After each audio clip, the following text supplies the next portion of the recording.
Welcome to our live stream. Today we're going to be talking about an interesting piece of Mac malware that actually executes a Windows executable. This is really kind of interesting, and as far as I know, maybe one of the first examples of this. We'll see there was some media about that this malware perhaps could be designed in this manner to bypass Gatekeeper, but we're going to discuss that because I don't really think that's the case. And I'd be interested in hearing if any of you have inputs or what I'm saying makes sense or does not make sense. As always, though, before we dive in, just want to briefly thank the friends of Objective-C. These are the companies and products who support the research I do. So first and foremost, Digital Security, as I mentioned, they're my main employer. They put up with my shenanigans and pay the bills. So thank you to them. Sophos as well, a Mac antivirus product. Clean My Mac, which is made by MacPaw. It's a neat app. They support my work as well. Malwarebytes, SmugMug Flickr, the Guardian mobile firewall, and the Secure Mac. So if you're interested in Mac stuff, check out these companies, these products. And if nothing else, just let's all be grateful that they are supporting a lot of what Objective-C does, which is create a lot of free open source tools that ultimately benefit Mac users around the world. Okay, so thank you to them. Let's now dive in and talk about this malware. Make this a little bigger so we can see, and I'll post this link here in the chat. So the 11th, which was what, yesterday? Yeah, Trend Micro posted this article, and as we can see on the title, it says Windows app runs on Mac, downloads info stealer and adware. So the info stealer adware part, it's not that interesting, but the Windows app runs on Mac, right? I was intrigued. So I skimmed through this, and they basically are stating that they found executable files in a Mac-built app, and they were noting that this had some relationship to Gatekeeper. They said this routine evades Gatekeeper because the exe is not checked by software, bypassing the code signature check and the verification because the technology only checks native Mac files. Talk about this a little bit. I don't know if I personally have been convinced of this, but maybe I'm incorrect. It's cool though. The write-up details the malware, what it does briefly. So we're going to dive in and basically analyze this as well. My goal is also to kind of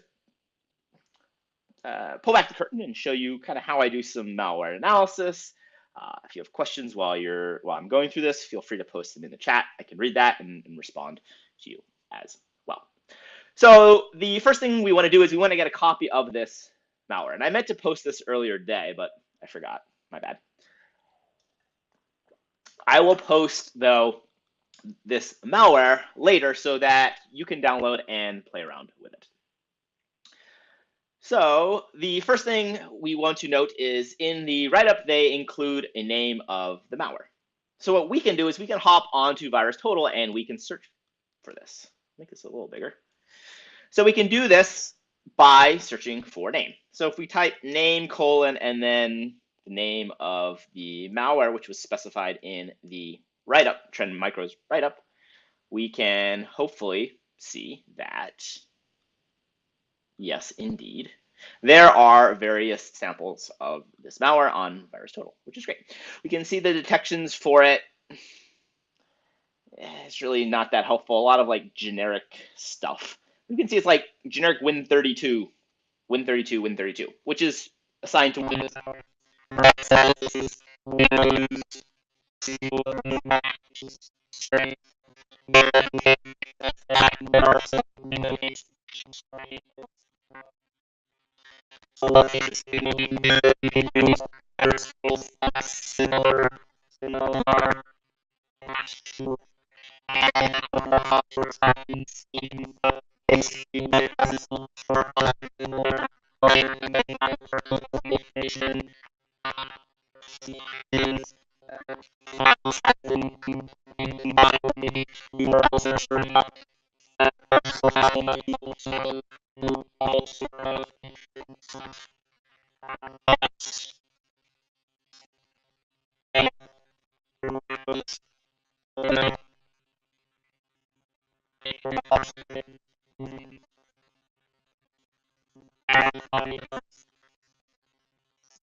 Maybe if we try without the headphones, it'll pick it up better. Can you hear me better? Test, test. Okay, blame it on the $300 pair of Bose headphones. Ugh. Okay. Thank you. Yeah, if there's any problems with the stream or the audio, feel free to let me know. Okay, so we were saying that we can use the similar to search feature of VirusTotal. And I was saying I don't know exactly how this works behind the scenes. VirusTotal is owned by Google, so I'm assuming they do like big data, fuzzy matching. But it's really neat because if you have a piece of malware, especially a piece of adware, a lot of times what the hackers will do, or the attackers, is they will build multiple copies of this, likely to evade signatures. Evade antivirus products. So what we can do is we can look for other similar samples, which oftentimes gives us more insight into the malware attack.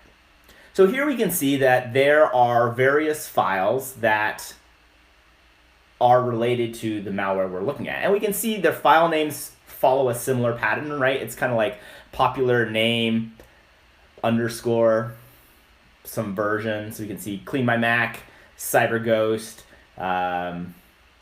Little Snitch Cracked for Mac.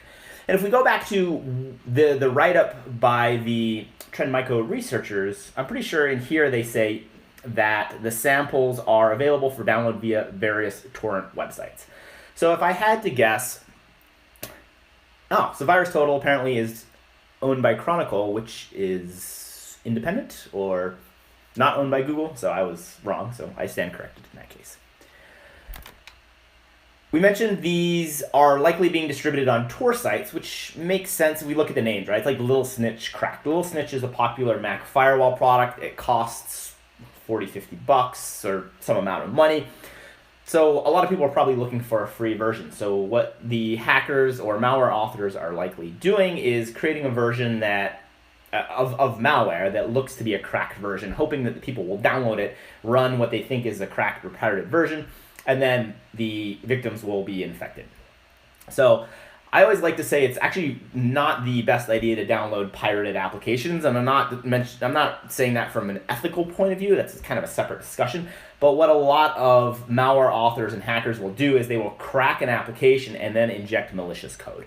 So I would recommend not installing pirated applications purely from the reason that you may get infected with malware. And there's a lot of Mac malware that propagates or gets onto end user systems in this manner. So we can download and analyze some of these. I've actually already downloaded one of these samples. So let's take a peek and check this out. So I've downloaded the Little Snitch pre-cracked for Mac. Let's see, make this a little bigger. And what we can do, one of the first things I like to do is examine the signing information. And we can do this with an app I wrote called What's Your Sign? And while that's running, we can see actually. I'll post a link to that in a second. We can see that, open. We can see that it says, okay, it was signed, but their certificate was revoked. And this is likely because it's a known piece of malware. Yes, it was signed, but Apple is usually, especially now, pretty good about revoking these certificates. And once a certificate is revoked, it means that if this malware is still distributed, if a user downloads it and tries to run it, the system will actually block that, saying, hey, this is a revoked certificate. So one of the benefits of code signing is, one, you can verify where the code is from, but it also gives Apple the ability to basically block code by revoking certificates. So it's kind of really neat feature that's built into macOS, that as long as Apple is revoking the certificates that are tied to malware, this can kind of stop the malware in the tracks. Now, of course, the malware authors can simply re-sign with a new certificate based on a new developer ID, but it's always going to be a cat and mouse game.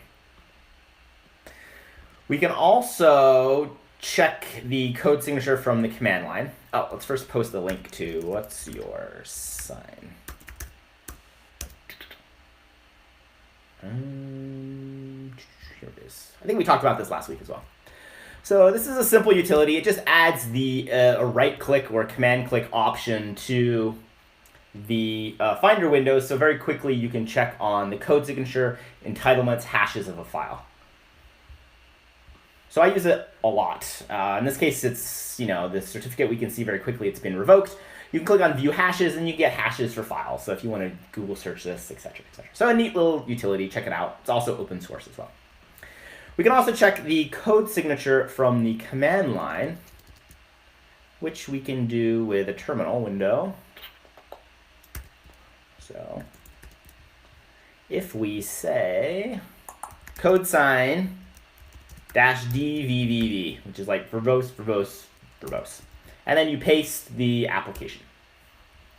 We can see here, one interesting thing is there's this identifier, which is www, install capital www. So if we Google this, we can see that other people have run into this. For example, there is a discussion on Reddit that basically says, I installed some kind of malware that adds ads to Google search. And this was posted 9 months ago. We can see this same bundle identifier is embedded in the malware. So we likely now know this malware is maybe not brand new. This might be a new distribution mechanism, but it looks like it's been around. Also, as the Trend Micro write-up stated, it's likely that this malware is tied to ads, right? It's not like a nation-state backdoor or a cryptocurrency miner. It looks to be like adware. So we pop back to the terminal. We can see other components within the binary. For example, we can see a team identifier. So maybe we could search on this to find other pieces of malware. And then I don't see any other interesting code signing information per se. But as I mentioned, usually when I get a new piece of malware, one of the first things I do is check the code signing signature. Now we can also verify from the command line that this certificate has been revoked. And we do that via the spctl revoked. I always forget the command line for this, so certificate. So there's like a Stack Overflow post that says how to do it. So I'm just going to Google this. spctl. Yeah, I think it's assess-vv. And then this again. Hopefully this doesn't run the app. Okay, I'm going to do that.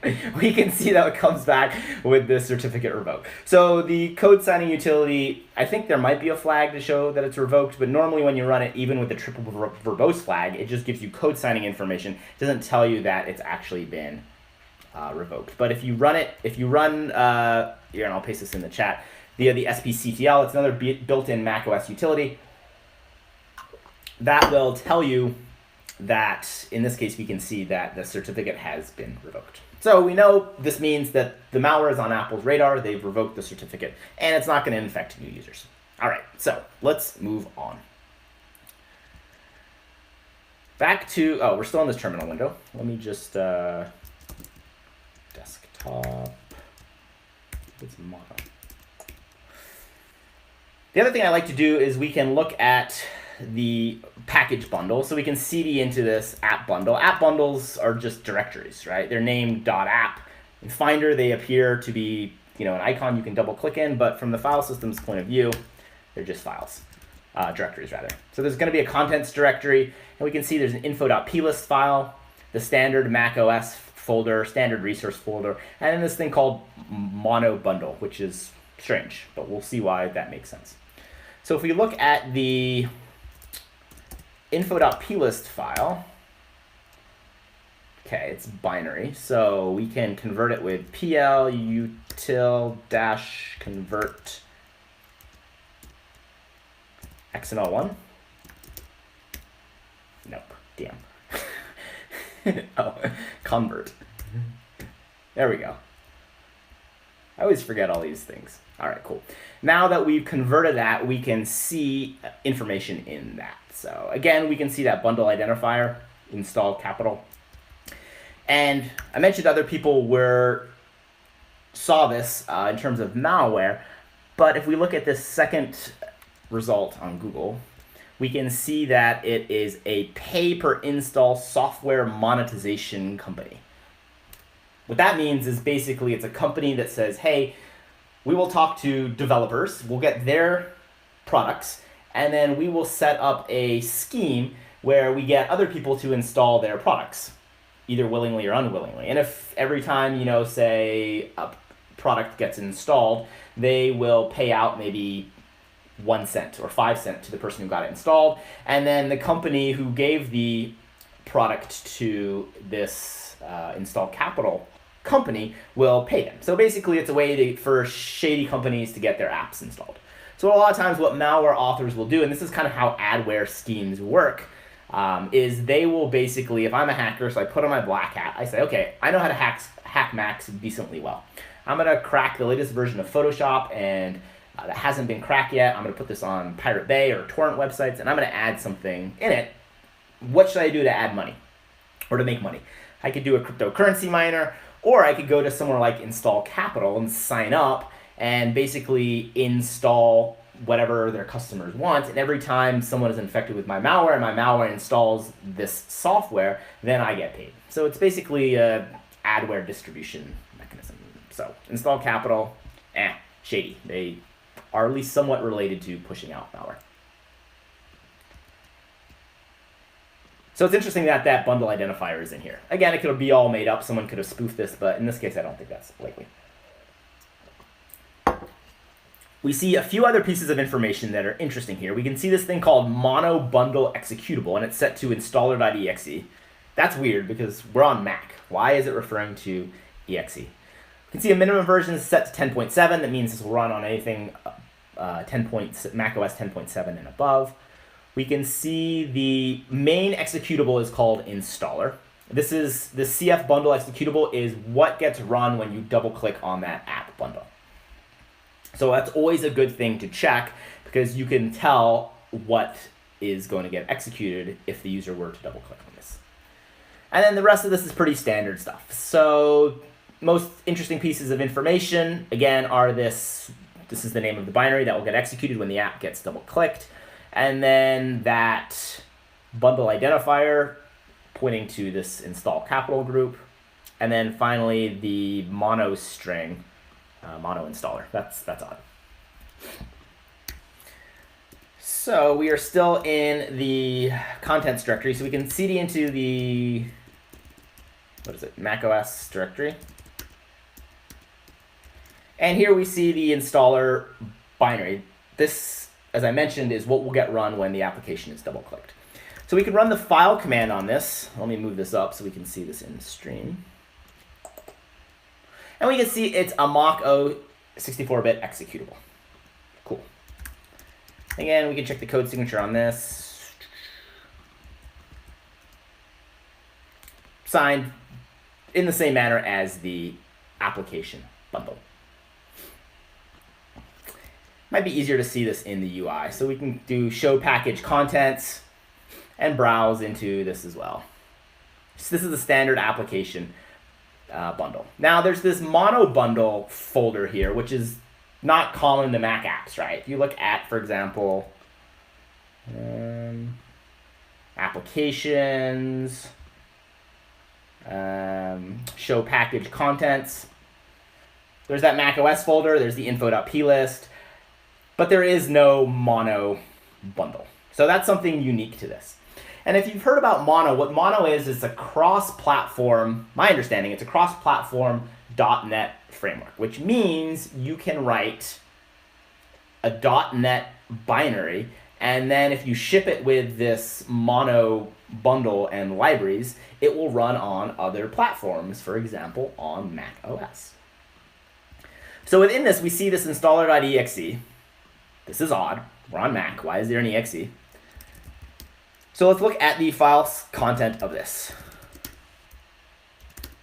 We use the file utility. It's a built-in utility into macOS that tells you what type of file it is. On macOS, you can't, the system, file extensions don't really matter. You can have an executable that ends in, .jpeg, I think, right? It can still be an executable file. It doesn't mean it's an image per se. So I often run the file command on files to figure out what they are. And the way the file utility works is it actually parses the header to see if it's an executable, if it's an image, etc., etc. So good utility gives us a good understanding. So we're going to run it on that installer binary, and we can see, yes, indeed, it's a PE32 executable. Interestingly, it also identifies it as a .NET assembler for MS Windows. So as the trend micro report says, indeed, it's an executable. But since it's compiled in Mono, it means it's cross-platform, assuming there is this Mono framework shipped with the application to run it. Awesome. So that's kind of the static analysis. Actually, we can take a peek at this in a disassembler. So if we open Hopper, my current disassembler of choice, come back to Finder. If we disassemble this installer, remember this is the macOS executable, right? This is not a Windows PE file. So I always complain that Hopper doesn't disassemble things. I mean, I can't increase the font. So I'll copy and paste this as we do before. See though, if we jump to main and disassemble it, it calls, let me see, text edit, where are you? No, I don't want that. I want new. Okay.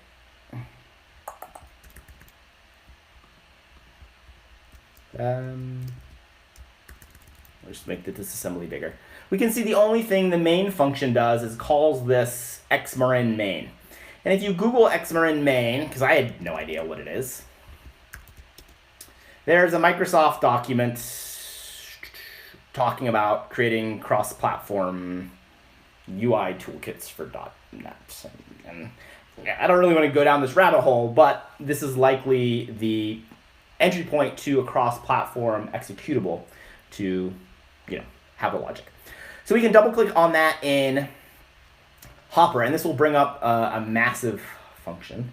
And this looks like pretty standard stuff. It looks like it's looking for, I'll read some of these strings, fail to load DLL, fail to load the application class.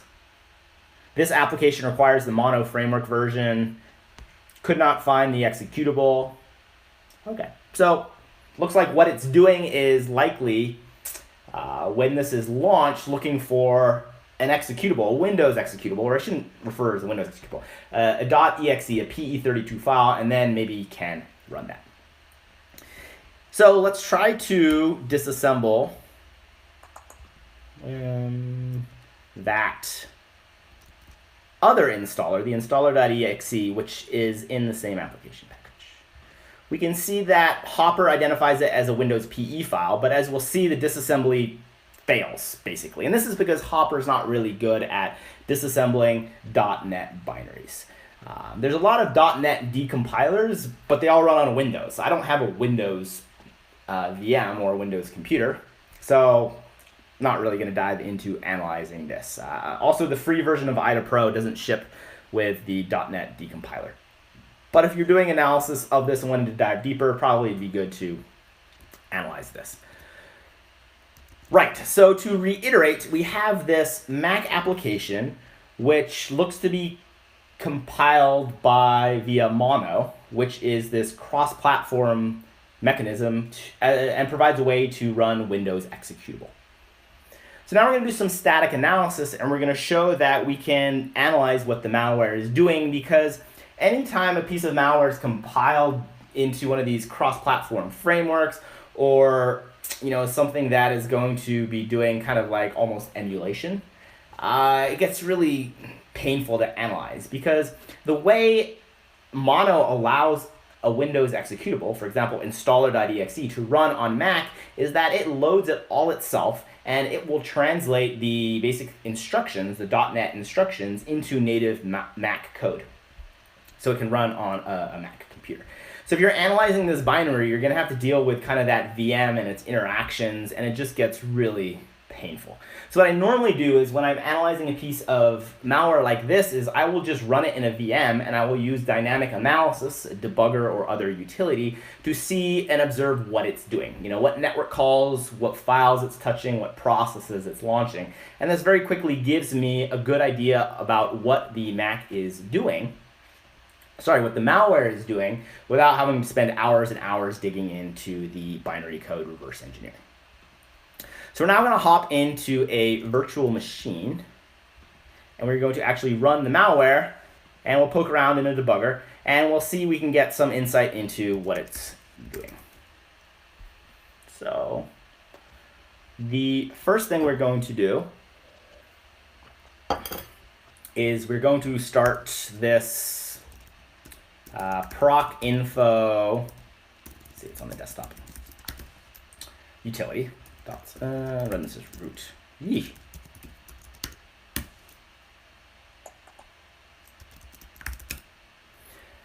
This proc info is a process monitor I wrote. I'll post the link for it here.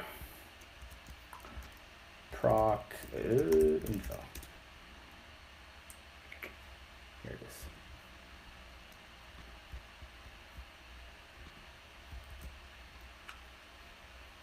And what it does is it just, when you run it, it monitors for process creation. So, you know, you can see if the malware is spawning other instances of files. You can also see what the system's up to. So it's, you know, running a bunch of stuff in the background. So now that that's running, if we run the malware, we should be able to see if it's spawning any secondary type of stuff. So now we have that running. We can also run the malware in a debugger. And we can use LLDB, which is Apple's debugger of choice. And the debugger usually allows us to do things like set breakpoints on functions of interest. So one of the functions of interest, I took a peek at this malware before, and in the disassembly, I saw something that mentions the executable. So what we can do is we can set a breakpoint on this, and we can then, just give me a minute to find this exact location of code. Okay, right here. We can see what the application is doing when it's run. So I'm going to put a breakpoint on a memory address of an instruction. I'm going to do it two ways because sometimes one way doesn't work. Okay. Now if we hit R, which tells the debugger to run the application, this will again execute the malware in a debugger. And again, we're doing this in a VM because, you know, we don't want to run this on our dev box. We should hit our breakpoint. So the debugger first asks for our password for the VM, which is not anything super secret. And come on, LLDB is sometimes so flaky. Okay, let's try this one more time. I'm gonna hit R to rerun it.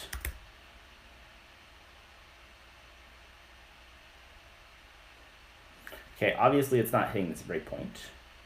All right, but we'll get to that in a second. So it's now running in the debugger, and we see it's trying to connect to a IP address. So I have Lulu installed. Lulu is the open source firewall I wrote for macOS, and we can see that the binary is connecting out. We can see there's a signing issue because it's unsigned, it's revoked, right? And we can see some information about that. So we'll come back to this IP in a minute. Let's actually just save that off here.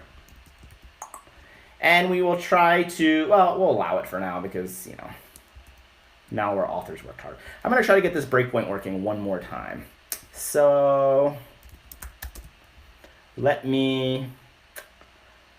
I have really bad luck with breakpoints in VMs. So I know this code gets called, so I'm a little perturbed that the breakpoint didn't get hit. So we'll try one more time. Let's see, I want to make sure that the code aligns. Yeah, so it's calling file exists. So in theory, if I put a breakpoint here by B, you can see it says that it set a breakpoint to blah, blah, blah, that address. So we're going to hit R to restart, and hopefully the breakpoint gets hit. If not, we'll try one more time. And okay, awesome. That works now. So we basically hit a breakpoint on this chunk of code, and it's calling a method file exists. This name implies probably checking. So what we can do is we can look at the argument that's being passed to that file to see what file it's looking for. So I've talked about this in the past. We can use x/s, which says print out a string. And the calling convention for 64-bit Mac is to pass things in registers. And the first register is RDI. And this is just a standard ABI, which stands for Application Binary Interface. It's basically a compiler protocol that establishes how arguments are passed to functions. And when you're reverse engineering, it's really good to know because it allows you to say things like, okay, if I put a breakpoint at a call to a function, I know that the first argument that's getting passed to this function is going to be always is going to be in RDI. So then you can print out RDI and you can see what it is. So in this case, we can see it's the path to the executable, the installer.exe, that Windows PE mono.net thing. So we can see that, yes, this code is referencing that. And below we can see an error message that says, could not find the executable. So what we can now infer is that basically the application is looking for, so the macOS binary, which again, let's just look at that really quick. So there's two installer executables, which makes it a little frustrating. This installer is a standard macOS binary. It's just a standard mock executable, right? Nothing that special. However, in the mono bundle, there's something called installer.exe, right there, that is a Windows.net utility. So what we're doing is we're debugging the application, specifically the Mac installer, and as we've shown, it's looking to find and load the cross-platform Windows installer. So this jives with what the Trend Micro researchers said, which is that, hey, there's this Mac application that for some reason has Windows.net code. So if we let this continue to run, we saw it try to connect to the internet, right? Lulu prompted about that. We allowed that, so there should be a rule in here that says, okay, it's allowed to talk to that IP address, right? If we go back to this proc info, we can perhaps observe what the malware is doing. So sometimes it's a little difficult to dig through, but what you can do is you can look for the process ancestry, and this will tell you who spawned what process. So here we can see 701 and 685. So I'm going to open a new terminal window and do ps-aux grep for that. There's probably a better way of doing this. But we can see that this is the PID that belongs to the malware that we're running in the debugger. So this basically shows us, without having to do any in-depth reverse engineering of this mono monstrosity, that this will execute the system profiler application, and we can see the command line arguments. What the system profiler does is, as its name implies, it will profile the system and gather information about what's on your system. This is basically what you get when you click about this Mac. Same thing, it's kind of like a command line interface. You get a nice system report, blah, blah, blah.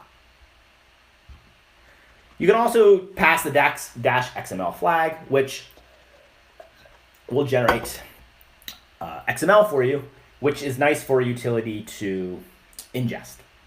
So we can surmise then that what the malware is doing is basically surveying the system, and this is likely sent to a command and control server. This is something that malware often does because it's very good to know about your system. Oh, Richie's here. Hi, Richie. Thanks for joining us. Mahalo for walking through. Yeah, super stoked. Okay, and audio is still good? Awesome. So the next thing we can do is we can come to a network monitor, for example, something like Wireshark, and we can see what network traffic this malware is sending to the command and control server. If you remember, we grabbed an IP address from Lulu. I copied and pasted that. So we can come into Wireshark. Wireshark is a network capture utility. We can say sniff on my wireless interface and say IP adder equals that. Because otherwise it's going to capture all network traffic, which is going to be overwhelming. So it's always good to filter on, for example, the IP address which you think the malware is connecting to. So we'll restart the malware, because it's probably already done, finished communicating. Actually, we can just exit out of the debugger. That's the only thing I wanted to show you, is how we could set a breakpoint and confirm that the malware, yes, indeed, was looking for this Windows executable that it would then load and execute. So we exit out of LLDB, and we can just come over to the malware right here. Need a bigger monitor. Yeah. And double click this to run it. We then come back to Wireshark. We can see that there's some network traffic. Awesome. So we can see there's a request to something called list offers.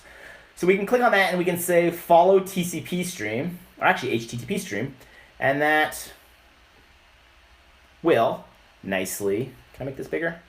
No. Will show us the comms between the malware and the command and control server.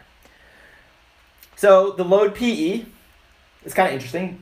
The installer executable, the .exe, is a PE file, so maybe that refers to that.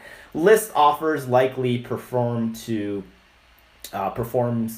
likely refers to perhaps adware. So we can see this red is the request that the malware has sent, and then the command and control server, which is still up, has come back and basically given us a response. So it said things like, it has a Facebook URL, you can accept Facebook's privacy policy. And this is likely what is shown in this window, maybe? Could be customized. So this allows the attacker to continually update what is being displayed, perhaps to install different types of adware. Who knows? So there's a question. When analyzing malware, do you force your virtual machine to use IPv4 only? I do not. Actually, I'm not even sure how to do that. That might be something to do to help maybe make analysis easier. It seems, though, that Wireshark can decode even, IPv6. And it looks like most comms perhaps are even IPv4, or maybe that's the default. Or more to the point, do you see Mac malware leveraging IPv6 to avoid detection in new or novel ways? I haven't seen that yet. It's rare to see Mac malware doing really fancy stuff, but I think that would be something to look out for. A lot of tools work better with IPv4, so perhaps IPv6 is... If a malware uses IPv6, they might be able to, bypass some mechanisms. In that case, as Stump Yahoy stated, perhaps we could force the VM to only use IPv4, which would then kind of mitigate those bypasses. So we're going to close out of this, and we're going to come back to filtering on the full stream. Oh, come on, Wireshark. What happened to your UI? No. I thought I was the only one that wrote tools with UI issues. Okay, there we go. After the call to list offers, we can see it making a call to... Where'd it go? Get offers. So we can follow this TCP stream as well. It's thinking. Still thinking. Still thinking. Cool. And one interesting thing, again, red is the malware talk, is what is being sent to the command and control server. We can see that it has something called all installed apps. So what it's done is it's gone through my app directory and it's enumerated what has been installed and is sending that to the attacker. And it likely did that via the system profile utility, or it could have also done that manually. It also has things like number of cores, boot ROM version, number of processors, model identifier. So here we can see, oh, VMware 7. We can see that it's detected that Lulu has installed. I mean, it just enumerates that Lulu was installed in the application directory. So this is all very useful information to the attackers because they might not want to do anything if this isn't running in a VM. So very quickly they could look at the model identifier, and if it contains VMware, they could be like, oh, this is an instance that's running in a VM. It's probably a malware analyst doing some reverse engineering, and maybe not give any information back. This malware doesn't seem that advanced, so I don't assume it's doing that. And then the last thing it gives us after this get offer is a TCP. Okay, continue. Still filtering that. And let's see what's contained in here. All right, looks like the same kind of information, or this is what the response was. Cool. So what we now can ascertain is that yes, this looks like adware. It looks like when it's run, it connects to a command and control server to list potential offers. This is probably like what adware or other software to install. If we click through, I don't think it does anything else. I think it just like spins around for a while. Please wait for a few minutes. But at this instance, this system is likely largely infected, or since you're running in a VM, it might not actually do anything. If we go back to the write-up by the Trend Micro folks, we can see that, okay, they said the malware collects following information. We saw this, right? Also under the application directory, the malware scans for basic and installed apps and sends that back to the command and control server. We confirm that as well. I didn't see this happening. We can check to see if there's anything. It says the malware downloads the following files from the internet and saves it into a directory. So if we do an ls on that directory, we don't see any X, right? Nothing. And none of these directories look that suspicious. So it's either that the attacker's command and control server is not serving up these extra files, or it's possible that because they've detected we're in a VM, they could have a rule on the server side that says if the model number of the computer is VMware, don't serve up any additional files. So that's a possibility. But unlike the researchers, when we run the malware in a VM, it now no longer gives these files. They say this looks like this downloads other executables, perhaps other adware. What we can do is we can now hop over to VirusTotal, and we can search for this IP address to see if it's associated with other interesting data, or perhaps see what other files are on there. So this was the IP address that the malware tried to connect to when we ran it, and we allowed it to connect to it because we wanted to see what it would do. So I think if we just do a search here, okay, we can see it belongs to Amazon. This likely just means it's an AWS box, not like an Amazon computer, right? And Amazon's like internal network. We can see, though, there's a ton of these zip files that are hosted or have been associated with this IP address. Not too surprising, the attackers probably built all these cracked applications, pushed them to the server, and then was hosting them or posting links on all these torrent sites to get people to download them. Interestingly though, we can see there's some other files that refer to this IP address that aren't flagged. So let's take a look at these. So we just click on one of them. If we click on content, we can see this looks like a curl command that the malware perhaps executes to upload other data. So this is likely someone else's box. We can see they have some other applications. Well, kind of interesting. Tracking ID, etc., etc. Maybe this was the analysis that the Trend Micro guys did. I'm looking for one of these files because there was an interesting response. Maybe it was pre-check. Oh, so let's try to execute this and see what happens. In a VM, of course, always. Well, mostly.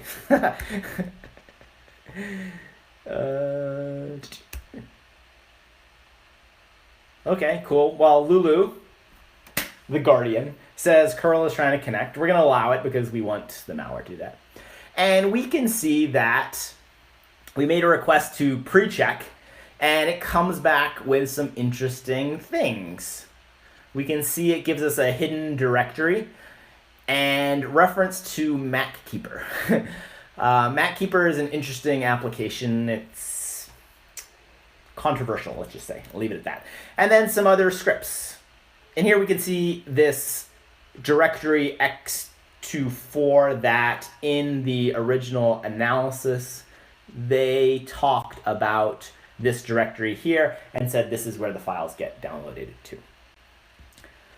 So this is probably another command that the malware runs, perhaps if it's not in a VM, and this is the information that gets returned. I don't know exactly what this information is, but this likely tells the malware perhaps to install MacKeeper or download and run this script. Who knows? But just other information that's associated with this malware that we can find by executing these commands that are on VirusTotal that are associated with this IP address. And I think that's about it for these files. I think they're all pretty similar, meaning they all look like they're similar commands. Precheck.sh, request precheck.sh. I mean, we can try running this other, yeah, let's try another instance and see if that does any. Is this the same? Yeah, okay. I wonder what happens if you change any of this.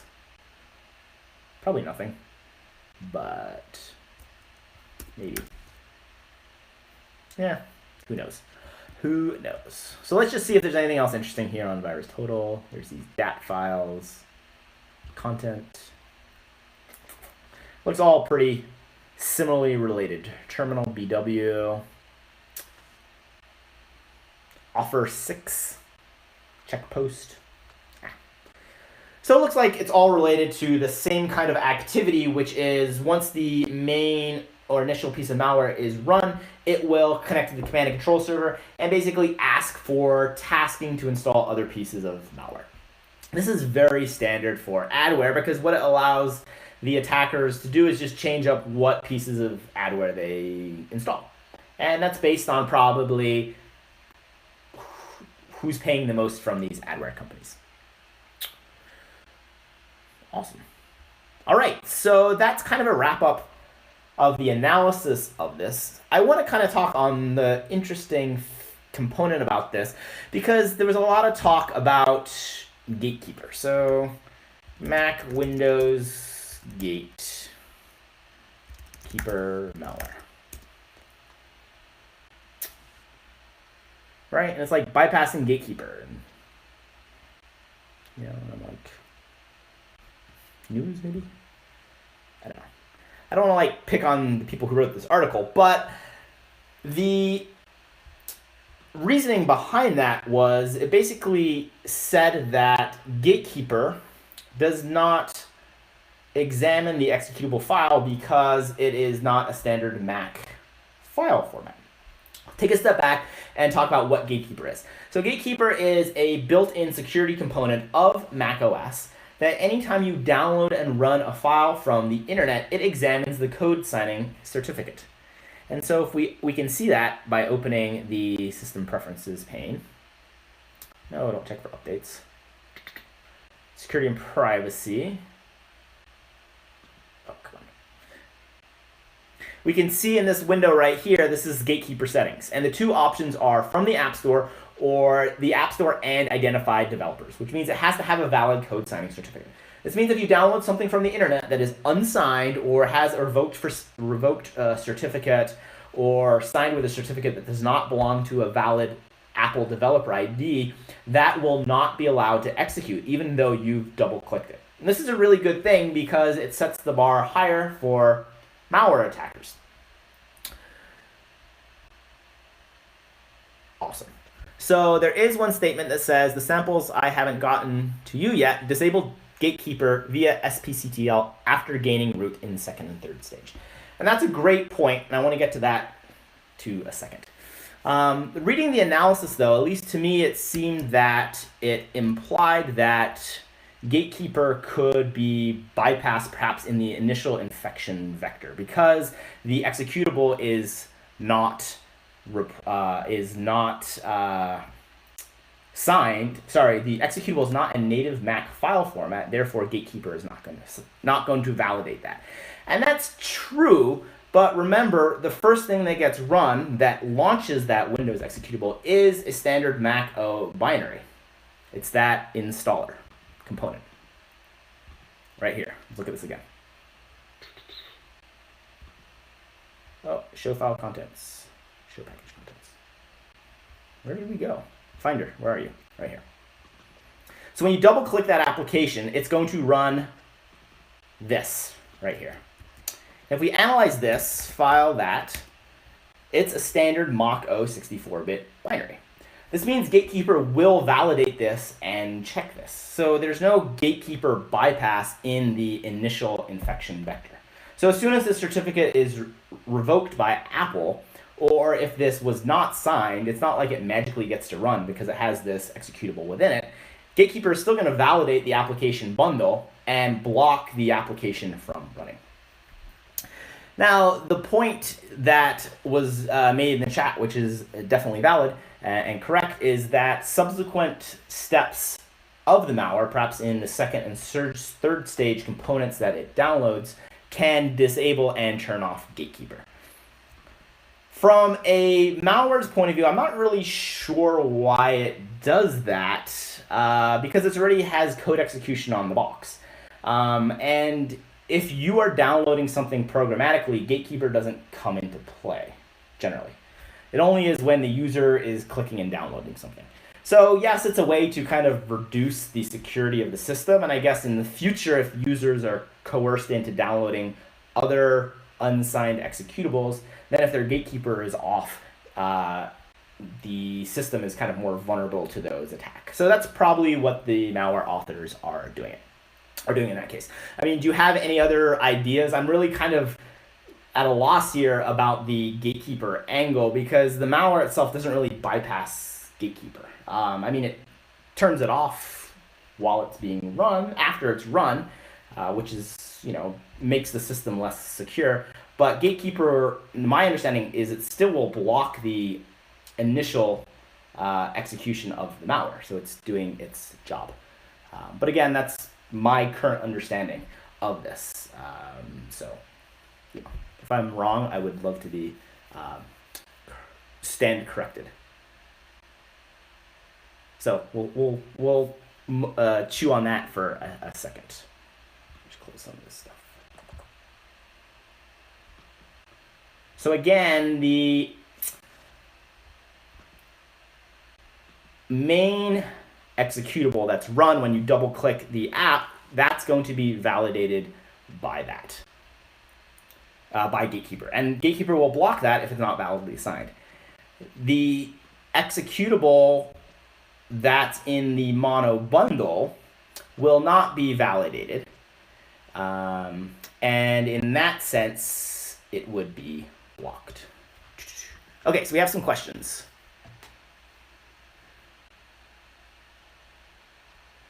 Okay, somebody said, what I read briefly implied that without disabling it, it would put a prompt for off. Interesting. Perhaps, yeah, I'm really not sure on that. Generally, what Gatekeeper will do is it basically will analyze files that have extended attributes, and extended attributes are added when you download something from the internet. So we can illustrate this really quick. If we go to here and download, say, Lulu, right?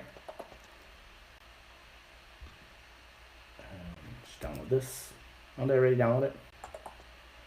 Download again. Okay, give this a second.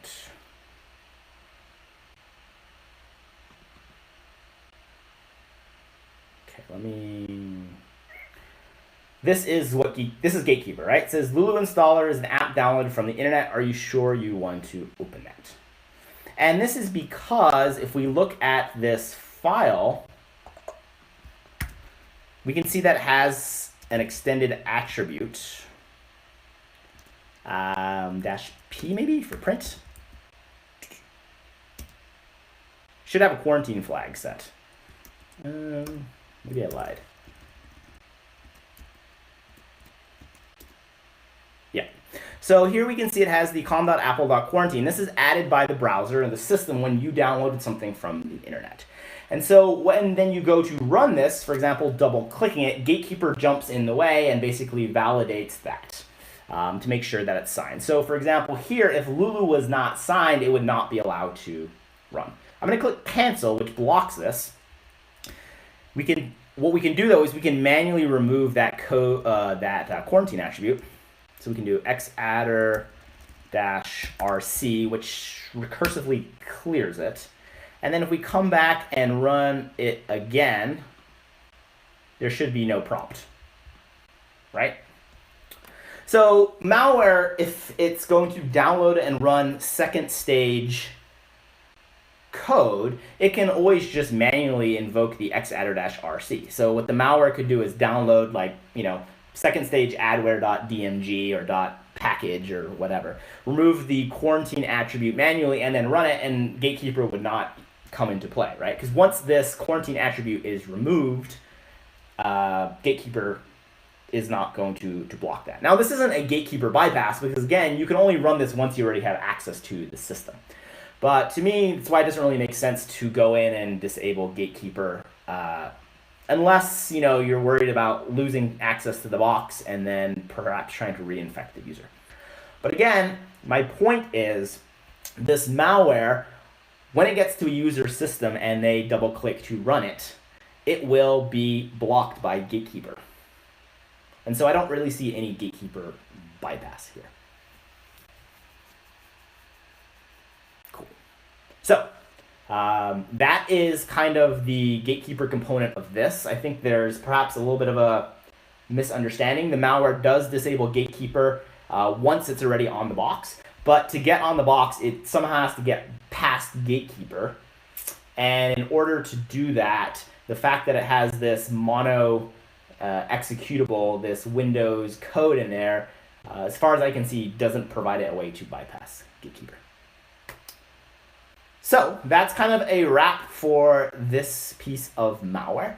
You might be wondering, okay, why did the attackers then have this Windows executable in there? My guess would be they either already wrote this on Windows and wanted just to port it to Mac, or someone else mentioned today that they perhaps were comfortable writing .NET code, mostly writing malware on Windows, and they had no idea how to write native code on macOS. So perhaps they just said, okay, hey, we have this Windows .NET code. How do we get this to run on Mac so that we can target Mac users? Okay, let's just use mono, compile it as a mono binary, and then send that out to Mac users. So if I had to guess, that's probably a combination of those two. They were more comfortable writing .NET, or they already had that code working on Windows and didn't want to rewrite it in the native language of Objective-C or Swift or some native Mac programming language.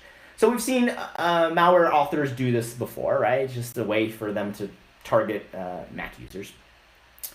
But just to reiterate, I really don't see what this has to all do with Gatekeeper. And as far as I can see, there's no Gatekeeper bypass built into the malware per se. So, I was kind of excited about that because Gatekeeper bypasses are interesting.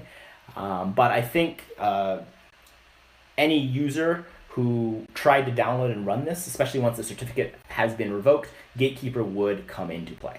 Now, I do want to point out that the malware was signed. So before the certificate was revoked, Gatekeeper, as we saw, allows applications that have a legitimate developer ID. So what most malware authors will do is they'll just basically fraudulently get or steal a signing certificate, sign their malware, and then Gatekeeper won't even pop up about it.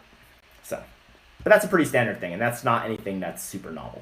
I think Apple's combating that by doing the app notarization, which is optional now, but in future versions of macOS, I think will require applications to be notarized. And this means that they have to first be uploaded, Apple examines them, and then Apple kind of gives them the green light on a per app basis versus just blindly trusting a developer ID, which may be stolen or fraudulently obtained. Awesome. So that's a wrap for the discussion about this malware. I will post the link one more time to the original write-up. The original write-up is great. Kudos to the Trend Micro researchers. I just don't quite understand the malware angle. The gatekeeper. I mean, the executable does bypass gatekeeper, but in order to run the executable, the first stage Mac component has to run, and gatekeeper will block that. So it's kind of like, well, what?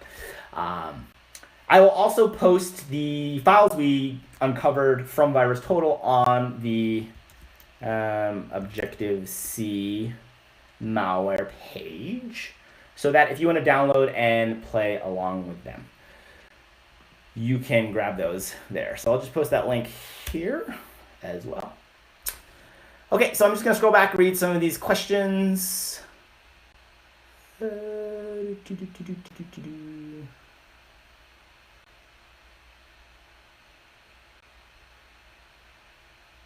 Yes, there was also an interesting report that came out today from Carbon Black. Was it? I think I tweeted about it. Did I tweet about it? No. Does anyone have the link for that? Yes, here we go. So this was posted like a few minutes before, so this is super interesting. I'm not going to start talking about this because we could talk about this for a whole other hour. I believe this was done by Erica, who's awesome Mac security researcher as well. So definitely check this out as well. Looks like they uncovered a new variant of, I never know how to say this. Is it SH layer or sh layer? But new variants of another piece of Mac malware. Maybe we can talk about this next week. It's kind of interesting that it has some cool techniques that I may have discussed. So that's kind of neat. Awesome. Oh, what? Cool. So, Gutter Churl, am I pronouncing that right, is the author of this post. So we are very blessed to have her in our blog today. Wow. Stoked. So thank you for joining us, Erica. And thank you for your blog post. I was lucky enough to meet Erica at Objective by the Sea version 1.0. So follow her on Twitter, read her blogs. She's one of the few other Mac security researchers who are writing good, awesome posts about Mac research. I think Richie is in here too. Richie was also one of the speakers at Objective by the Sea, so he does a lot of really cool Mac security research as well. And as I mentioned, gave a presentation at the inaugural Objective by the Sea conference. So that's awesome. Question, did you get a haircut? I did. These are the hard-hitting questions. Gamerbot, yes, check out the Patreon page. I'm, shamelessly self-promoting, but Patreon does give me the resources to develop these free open source tools, do this blogging, this malware analysis. So any support is much appreciated. It also funds the Objective by the Sea conference. So that's really cool because the Objective by the Sea conferences, and we'll talk about that hopefully version 2 sooner rather than later. If you are a Patreon supporter, even for $1, you can attend, which is cool. If you go to Black Hat, you're paying, I think tickets are like $1,800. So, the fact that we can have essentially a free Mac security conference, I'm super stoked on because I think this information should be free, readily available. But of course, there are costs associated with, renting a venue and all these things. But again, because of all the support on Patreon, this ultimately helps happen. So super, super appreciative to that support. And yes, I just hit 1,000 supporters on there, so I'm super stoked about that. Okay, so awesome.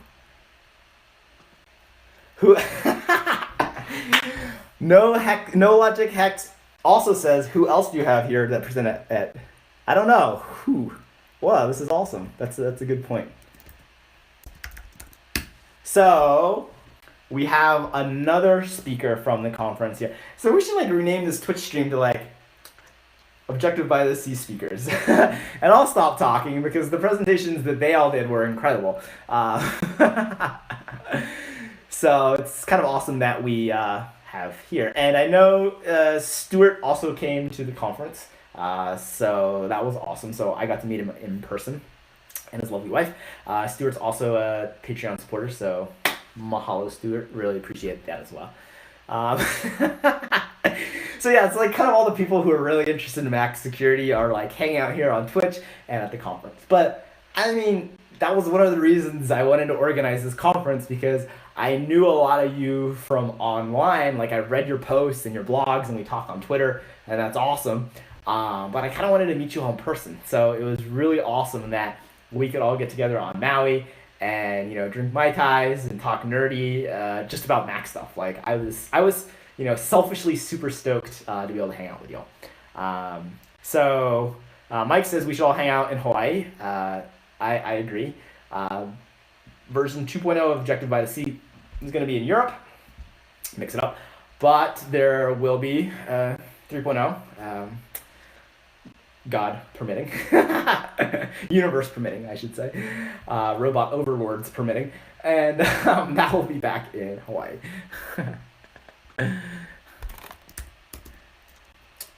So we have a few more minutes for Q&A. So if you have any questions about interesting things, we can talk about that. I posted the other day. Oh, come on, Twitter. About the FaceTime bug.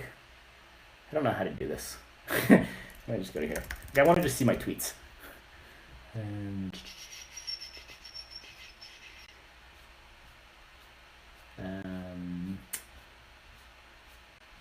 I tweet too much right here. This is kind of interesting. Basically, kind of reverse engineered Apple's updates to see how they patched the bug. I don't know the exact technical details, but they added a lot of error checking to the call service D binary. So that's kind of cool to dig into that. So if you're interested in how Apple patched that, check out that tweet because it has some more information about that. Other Mac security news. I think the malware is kind of the news of the day, both the Carbon Black post, which I recommend you all read, and then also the Trend Micro one that they reported earlier about. Awesome. So I think that's about a wrap. We can chat for a few minutes. Oh, we need a Havana showing. Havana, come here. Come here. You want to be on the internet? She's like, I don't like this word today. So Havana is actually the author behind all the Objective-C tools. So, all bug reports go to her. Oh, and speaking of Objective-C tools, Havana, can you type for me? No. Okay.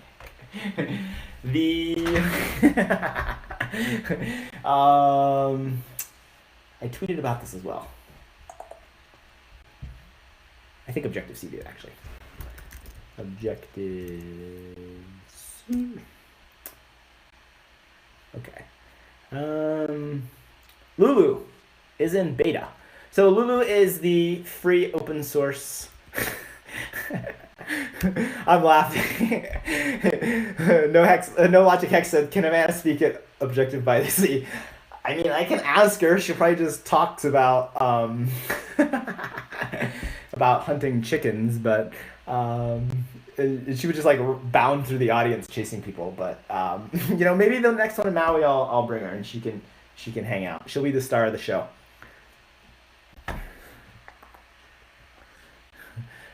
So +1 for Havana talk. We're gonna need a doggy translator. Maybe I'll teach her Objective-C or Swift. So Lulu is in version 1.2 is in beta. So if you want to give it a whirl, that would be super helpful. I'm running it on my dev box. It's actually running right now and hasn't caused any problems. But I would love some feedback before I push it live.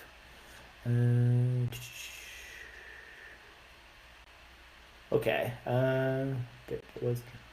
The trend micro push post, just to answer your question, Erica, was about the some new Mac malware that's basically a mono application, which is a cross-platform .NET framework, which means it has a .NET, basically a Windows executable that was run. So it was interesting to kind of analyze that, and there was talk of a gatekeeper bypass in that, but I didn't really come to that same conclusion. So, and then there was also, another Safari bug that laptop software that Jake posted. I don't know if he posted about it. Yeah. So a lot of Mac news today. This bug is interesting, and it's good because he articulated that basically this is a new privacy feature that was added on Mojave that he found a way to bypass. Now, this privacy mechanism is not even in older versions of macOS, so it's not, I would say, kind of a major security flaw per se, and I think he would agree with me. But it is interesting to see how he was able to bypass the new protection and privacy mechanisms that Apple added. He has not disclosed details of that. He has reported that to Apple. But interesting to see that people are finding a way around some of these new privacy mechanisms. And that's not too surprising, right? They're new. They're probably going to have some loopholes. The goal is for Apple to kind of keep tightening them down. So kudos to, I believe his name's Jeff for finding that. So that's kind of another interesting thing that happened today. Stuart says she'll talk about Do Not Disturb with the emphasis of not being on the internet live stream. I'm unconvinced that I think she secretly loves it. If I gave her treats, I think she'd be all about it. Awesome. So thank you again for joining. I try to do this every Tuesday. Talk mostly about malware, vulnerabilities, general Mac security. Sometimes we talk about coding. Again, mahalo to the companies and products that support my research, as well as all you Patreons. Richie said, I found out today that it's really hard to baseline security off trampoline for malicious use. I have some ideas, so Richie, maybe we should chat offline. And this reminds me, I need to write a blog about a vulnerability now patched for a while that I reported to Apple that abused security off trampoline. It's probably my favorite bug that I found and reported to Apple because it was kind of neat to exploit as a local privilege escalation vulnerability. So I don't know if this was the same thing that the malware is using in the Carbon Black report. Following up with Erica to dive into that. But regardless, kind of a neat attack vector as well. Awesome. So that's a wrap. Again, mahalo for joining. I will post all these on my YouTube channel.